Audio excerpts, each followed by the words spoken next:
Alrighty, happy Lord's Day. It's great having you guys here with me. We're on Exodus chapter 11 today, and even though it's a shorter chapter, as usual, there's plenty of great information to take away from it. So here we go.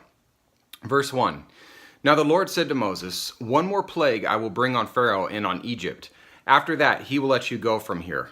When he lets you go, he will surely drive you out from here completely. Speak now in the hearing of the people that each man ask from his neighbor and each woman from her neighbor for articles of silver and articles of gold." The Lord gave the people favor in the sight of the Egyptians. Furthermore, the man Moses himself was greatly esteemed in the land of Egypt, both in the sight of Pharaoh's servants and in the sight of the people. So after years of enslavement, now the Israelites were to prepare to receive the Egyptians' jewelry and other goods. Verse 4. Moses said, "Thus says the Lord, about midnight I am going out into the midst of Egypt, and all the firstborn in the land of Egypt shall die, from the firstborn of the Pharaoh who sits on his throne, even to the firstborn of the slave girl who is behind the millstones, all the firstborn of the cattle as well. Moreover, there shall be a great cry in all the land of Egypt, such as there has not been before, and such as shall never be again." Many ask why God would do such a thing.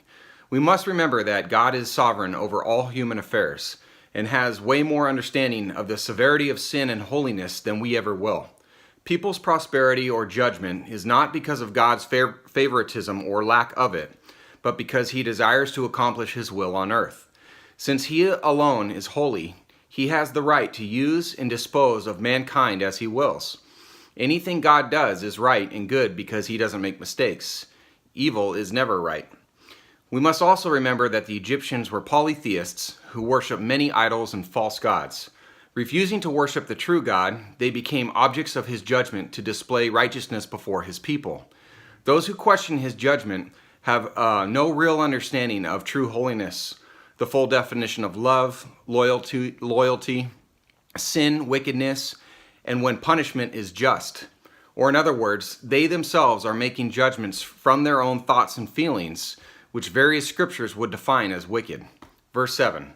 But against any of the sons of Israel a dog will not even bark, whether against man or beast, that you may understand how the Lord makes a distinction between Egypt and Israel. And what that verse means is that at midnight, not even a dog would bark because no harm would come to God's people. It would be crystal clear that the Hebrews were God's people. Verse 8. All these your servants will come down to me and bow themselves before me, saying, "Go out, you and all the people who follow you, and after that I will go out."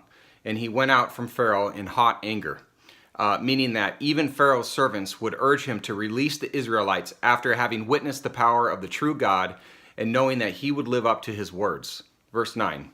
Then the Lord said to Moses, "Pharaoh will not listen to you, so that my wonders will be multiplied in the land of Egypt."